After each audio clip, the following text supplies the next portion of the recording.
to another tutorial. In today's video, we're going to be taking a look at our automation.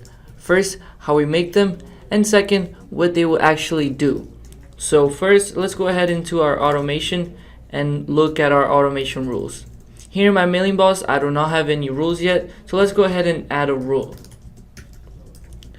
Over here, guys, we have our trigger and also our actions. So first we choose the trigger and then we choose the action. You guys can think of this much as cause and effect. So for example, when a user subscribes to a list, we can choose an action maybe to unsubscribe him from another list or move him to another list. So let's go ahead and see how that works. Let's click over here. So when a user subscribes to a list, we can choose this list over here.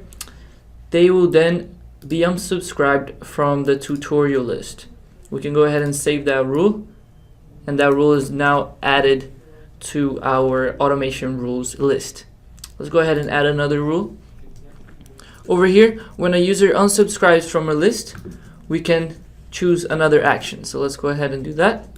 Let's say if they unsubscribe from our tutorials list, let's move them into our book sell list, and then we can save the rule.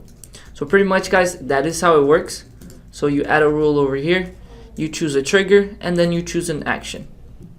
Over here, guys, about the insert tag value, I'm going to be talking about that in the next tutorial. So please beware of that tutorial also, as it will be very useful to you. Thank you guys so much for watching this tutorial. I hope it has helped you a little bit, and I'll see you in the next one.